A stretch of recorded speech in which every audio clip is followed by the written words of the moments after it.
samahan niyo ako because I'm gonna tour you. Someone just requested this video. Paano ko ba daw gamitin si Notion to Metricool scheduling or creating content ideas, content strategy, like the step-by-step na ginagawa ko. So this is just a quick tour kasi all of the details here are private kasi this are all my content ideas. I'm gonna use my own content planner at saka own account sa Metricool. Tuturo ko lang sa inyo, this is just a quick tour or tutorial kung paano ko siya ginagawa. Alright, so this is my content planner on Notion. Kung nakikita nyo, ganyan siya sa TikTok ko.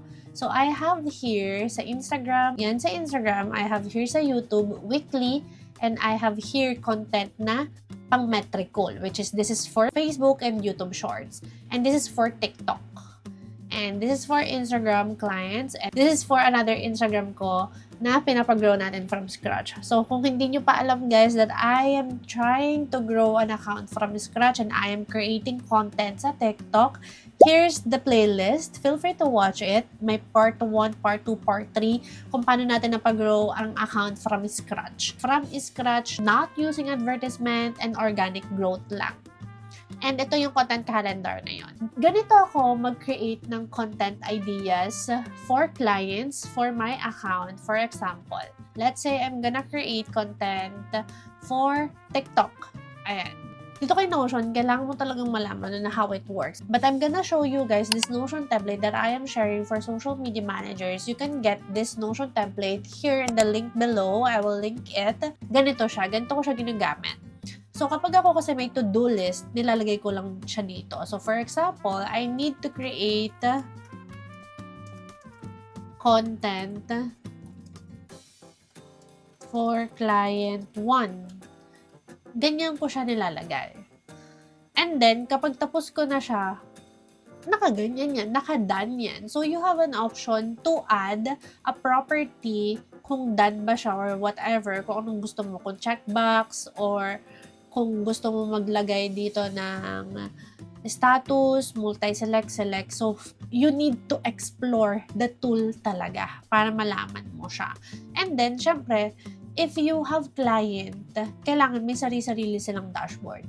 So, ito yung sinasabi ko na market research. Sa market research kasi, you need to know about the business. So, if alam mo na yung business na to, dito mo ilagay yung details of the business. All of the things from your research, binigay sa'yo ng client, ilagay mo siya dyan. Ilagay mo dyan yung mga, okay, this is about me, ito ay pinag-umpisahan namin ng partner ko, ng kaibigan ko, mga ganyan, ilagay mo siya dyan. So, di ba, during the meeting, nagkukwento si client, kung ano yung natandaan mo, lahat ng notes mo, basta about the business, ilagay mo siya dyan. And of course, details of the target audience, kailangan ilagay mo din siya dyan. So, all of the details of the business, dapat nandito. You need to be an organized person talaga as social media manager. And all of the branding, yung asset nila, yung passwords nila sa mga social media kasi we need that.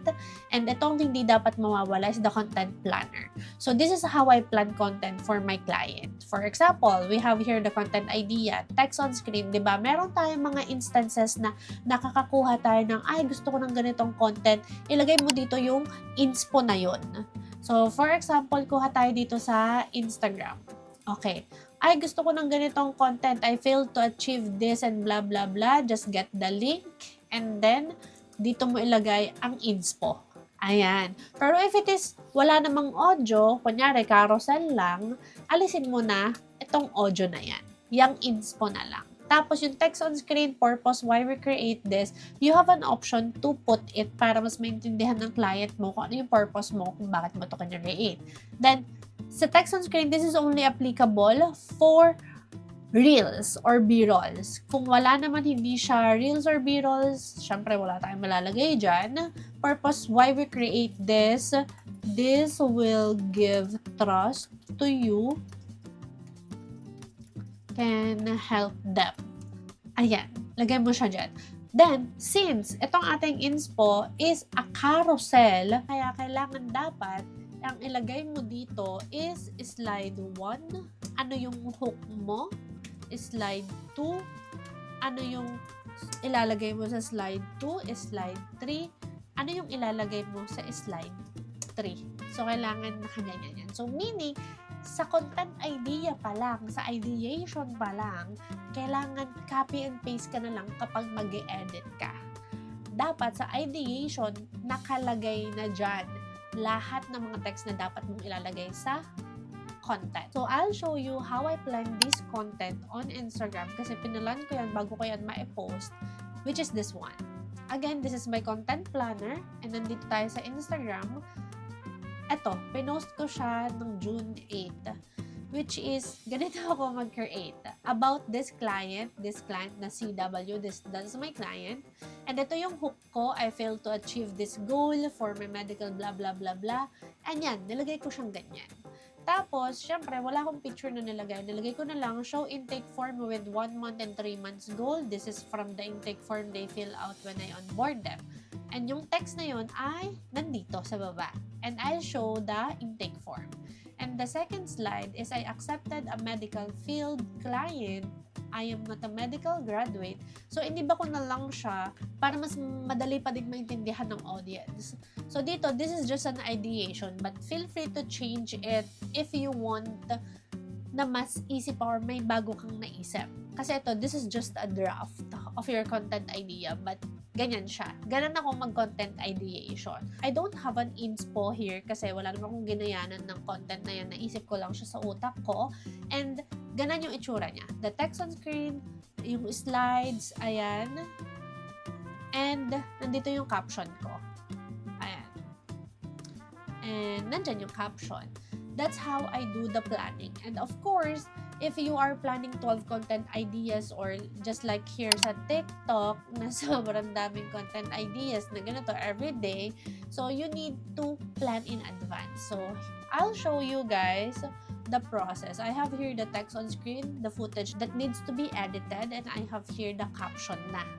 Para kapag na-edit na siya, na dito ilalagay yung edited and i-schedule na siya. Ngayon, the question is, Shara, paano naman siya i-schedule sa Metricool? And yes, this is our Metricool scheduling.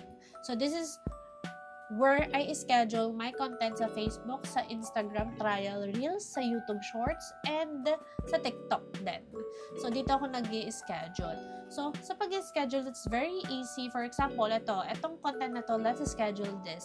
Ready to schedule na siya sa TikTok. You will just have to download the video. Download it anyway. And then yan, na-download na natin. I-copy mo yung caption. And then, punta tayo sa calendar. Kailan ba to ma-post dapat? June 17. So, kailangan, punta tayo sa TikTok.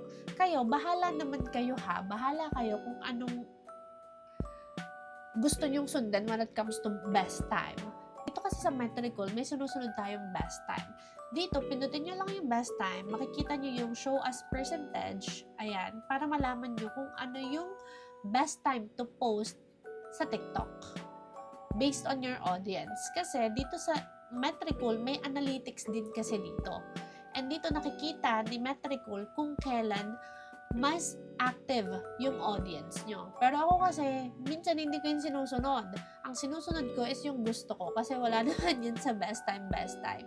So ako, tinitingnan ko kung based on my audience, kailan ba sila masyadong active. Ako always, morning siya pin-post. So ako, eto, kung nakikita nyo, may 100% 10 a.m. mas active yung audience ko. So, ako, ipopost ko yan before 10 a.m. Tapos, itagal on nyo lang tong TikTok. Tapos, i-drag nyo lang dito at i-paste nyo lang yung caption. Make sure that you are scheduling it on the right time. Titingnan nyo yung time zone. So, saan nyo nakikita siya yung time zone? Dito yon nakikita sa, let's go back, here. So, if you want to choose a time zone of your client, ibahin nyo lang yan dito. Mag-iiba yan, okay? So, minsan, hindi ko yan, sa client ko, yes, iniiba ko siya, but I cannot show it to you guys. Pero you can change it here, and then, let's say, schedule ulit natin, drag and drop, copy and paste. Tapos, I want to post it ng 9:30 3 a.m. Tapos intayin lang natin siyang mag-loading and schedule na.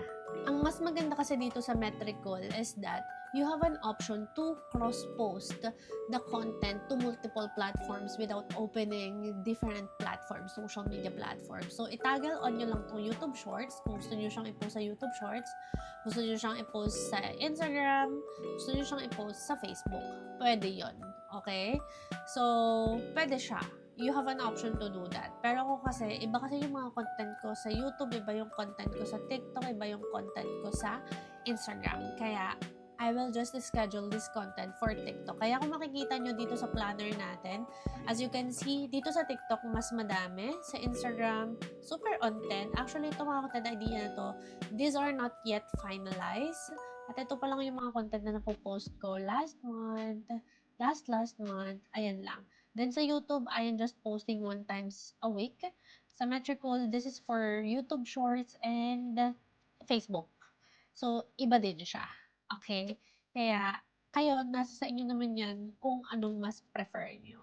Pero kasi, iba-iba kasi yung mga content ko on each platform. Okay, so ayaw nito mag-upload. Remove na lang natin siya. And this is just the sample. We will just choose whatever content available here. For example, this one.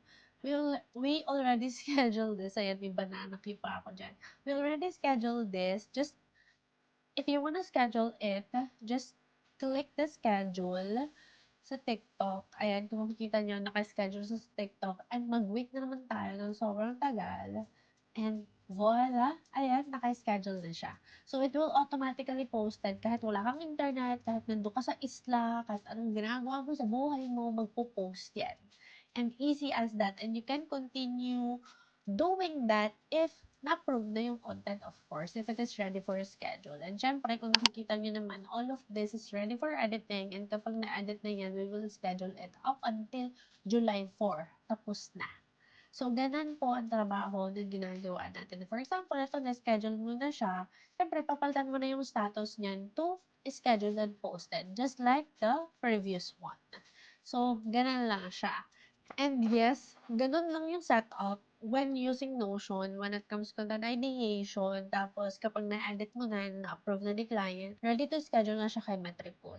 So, dito sa Metricool, I am not using VPN here, guys. So, lahat po ng ginagawa ko, hindi ako gumagamit ng VPN ngayon.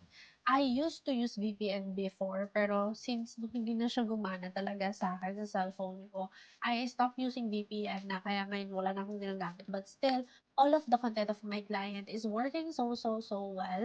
Kaya if you guys have any questions when it comes to tools, when it comes of what I do as social media manager, leave a comment below and I will answer it. And syempre, don't forget to follow me on my Instagram, on my TikTok, kasi I am also sharing a lot of content tips about social media management. And see you on my next video.